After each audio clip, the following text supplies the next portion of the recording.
done, well run.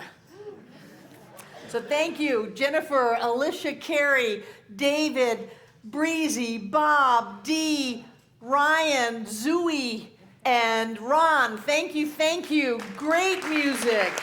Great music, Jennifer.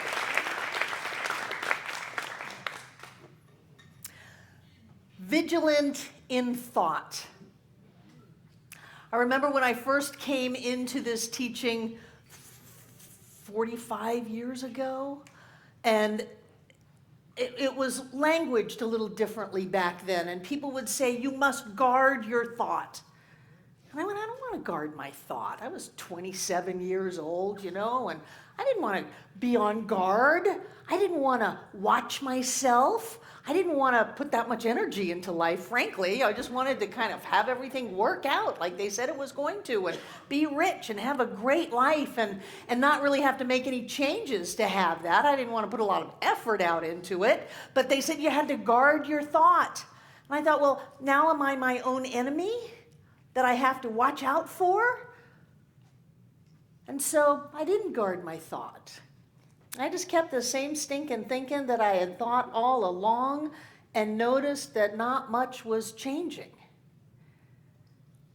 And as the years went by, I realized that this teaching is a 24/7 teaching, that you don't get time off.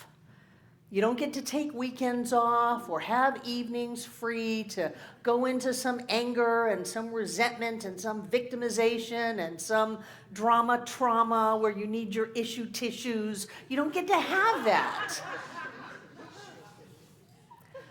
That this teaching calls us to a high state of awareness all the time if we want to have our lives change.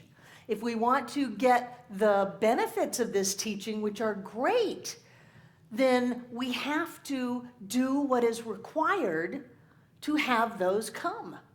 One of my favorite quotes of Ernest is, "Such is the power of right thinking, that it cancels and erases everything unlike itself. It answers every question, is the solution to every problem, and solves every difficulty. It is like the sunlight of eternal truth, bursting through the clouds of obscurity and bathing all life in glory. It is the absolute with which you are dealing, and nothing less." And I gotta tell you, it took me maybe decades to really get what that meant. That it answers every question, is the solution to every difficulty, and solves every problem. If you think correctly. If you want to stay mad at your ex-husband, you don't get those. You don't have the answer, you don't have the solution, and things don't get solved. If you want to feel like a victim, then you don't have the benefits of this teaching. And even if I was really good and really on top of stuff, and I would just slide on special circumstances, the times that I was on top of everything didn't outweigh the slide. And yes, we do have a spiritual bank account, but we have to be thinking correctly to be able to make a withdrawal. And so this idea of being vigilant in thought is so important to me, because when we think about what we're thinking about, when we practice mindfulness, when we are aware of the choice that we are at, whenever we're about to go down that path of, ain't it awful, they did me wrong, the world's going to hell in a handbasket, all of that stuff, when we realize that we are at choice, then we can choose to think correctly. And what is correct thinking? God is all that there is. If I want to run a triathlon, I can do it. If I want to sing a song, I can do it. I can have the life that I want to have as long as I'm willing to come into alignment with that inside of myself, which means I got to let go of feeling like anybody is outside of me, anyone has ever done me wrong, anything has ever happened out of my control. I have to get in touch with the power within me. That is correct thinking, and sometimes I have to spend time getting in touch with that power. Sometimes I have to spend time letting go and reframing things. They didn't do that to me. I did that to me, and they loved me enough to show up and play the part. I didn't have a terrible childhood. I had a great childhood. It gave me the courage and the strength and the independence to literally do anything. That is my phrase. I can do anything because I have done the impossible. I know that I can do the impossible, and so can you. Correct thinking. But we have to sometimes pull ourselves up into that state. And to think that we're just going to be happy all the time and be joy-filled all the time is a little bit naive, because then when we're not, we don't know what to do. Well, what's wrong with me? I'm not happy. Do you know people actually don't come here when they're not feeling well? I want you to know I was in the back of the room last week. I was sitting, I don't know how people missed me. I know, I was goofing on you. I had a hat, big hat and sunglasses, but I was still here because the time to come to this center is when you're not feeling well. That's the time to come. The time to come is when you're feeling good too. But the time to come is when you need help, when you need to be boosted up, when you need to be inspired, when you need to be lifted. That's the time to come, because then you get your path back to right thinking. You know? So I'm going through some loss today. Yesterday, Ann Paul came in, and Ann is Jenny Summers' wife, and she said, Jenny's been gone a year. And she brought a number of these for anyone who wants it. It's a drawing that Jenny did. And so she printed them out, and they're on the Welcome Center. And this is Jenny Summers' hand-drawn bird feeders, some little doodle that she did. But it's Ann's gift to anyone who wants it, as a way to say, my God, the year went fast. And then Tuesday night, I was at home. Sandra was helping out in the offices, and I got a message. And she said, I got this message from someone named Chrissy that wants you to know that Tim is in the hospital in Hendersonville at Pardee, and she would like it if you could come and see him. And you or John. And John was in meetings all day, and I'm getting ready for practitioner class. I didn't have time to go see Tim, so I called her, not really knowing what was going on, and said, John and I will come after class. We'll get there around 9:30. She said, I don't know if that's soon enough.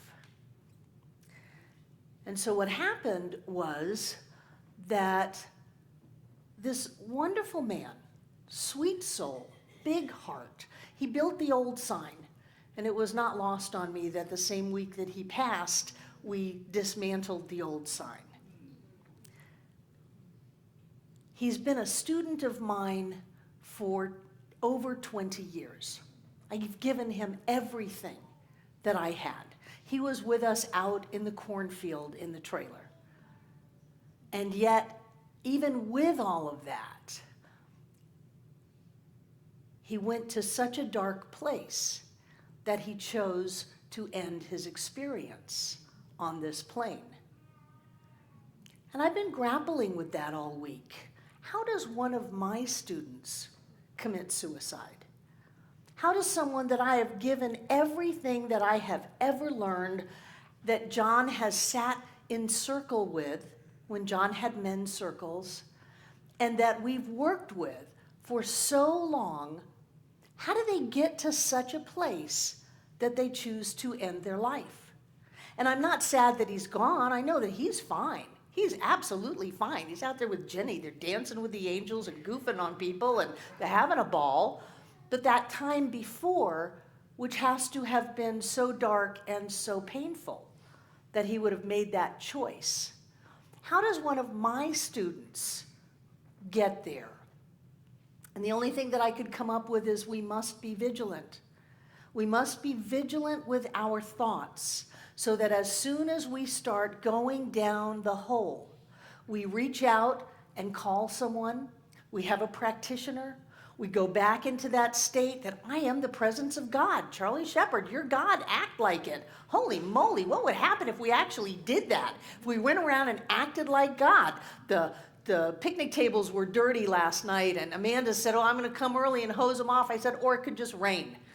And then I went home and went to bed, and sure enough, it poured last night, and those picnic tables are spotless.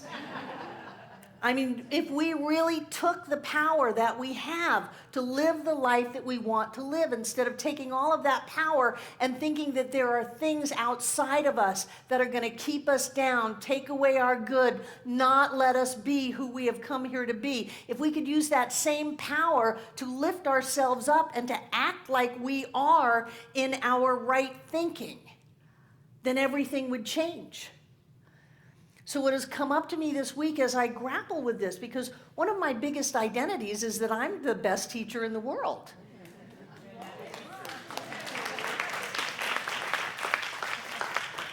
And so the question was, well, if you're such a great teacher, then how did that happen? Yeah, and I know. I give what I give, and people do what they do. Whenever people come up and say, oh, you've changed my life, you've saved my life, oh, this is so great. It's like, yeah, but I did that for 1,000 other people that didn't take it. So thank you for taking it. And I want us to remember to be vigilant. Treat first.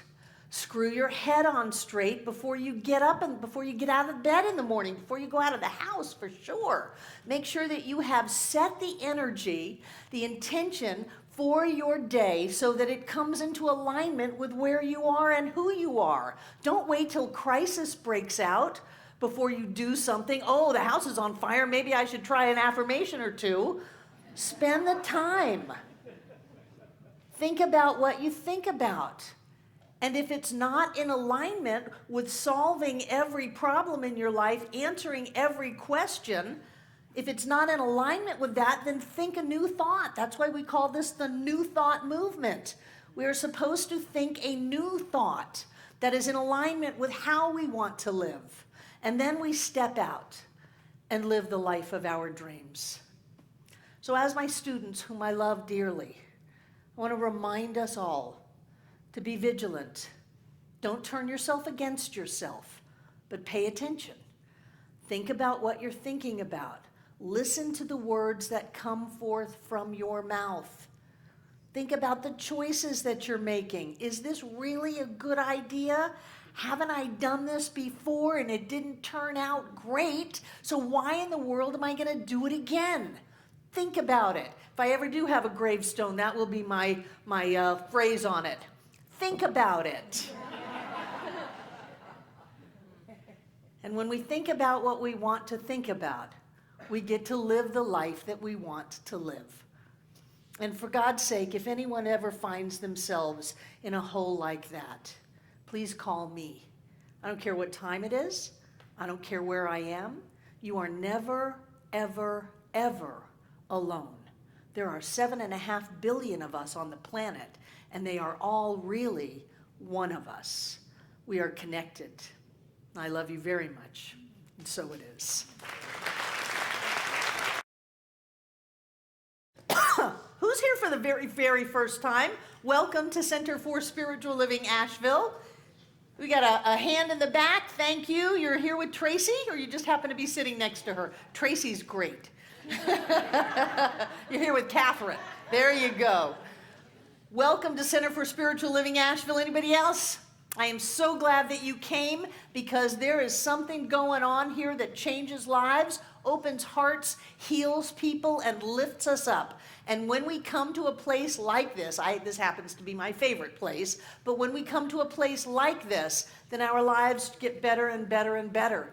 And so thank you for coming. If you want to know more about the center, you can give us your name and address. If you just want email, check that, and we'll send you information about the cool things that are going on, and Rain or Bruce has a gift for you out in the foyer. Excellent. Now, as our prosperity acceptors come forward, take out what you're going to give. Hold it in your hand.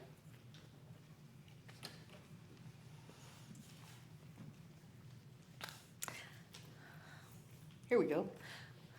Thank you for cleaning our carpets this week, David.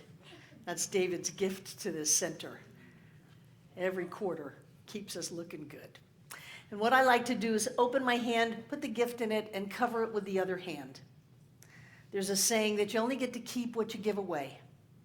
And the generosity in this room is huge. So thank you for all that you give. Thank you for the many, many ways that you give. Thank you for being the solid foundation upon which this center thrives. And those of you watching online, if you would like to donate, you can go to the Donate Now button and it'll take you to our PayPal account, and you can be a part of this process too. And what I know is that God is the source of all supply, that we are deeply, deeply blessed, that life is rich and full, and that we live the life that we were meant to live. We go where we want to go, we do what we want to do, we buy what we want to buy, we experience what we want to experience, because we are God in form as us. Each and every one of us is rich. Each and every one of us has more than enough to do whatever it is we choose to do. And that energy goes with this gift as we all come together to make this Center for Spiritual Living Asheville all that it was ever meant to be. It is a place of peace, a beacon of light, a tower of strength, and a fountain of wisdom that touches the lives of all who call it home. And we'll repeat our investment affirmation together aloud. I freely and joyously give from the abundance and fullness of my overflowing wealth, knowing my gift goes with love as it touches and blesses the world. And so it is.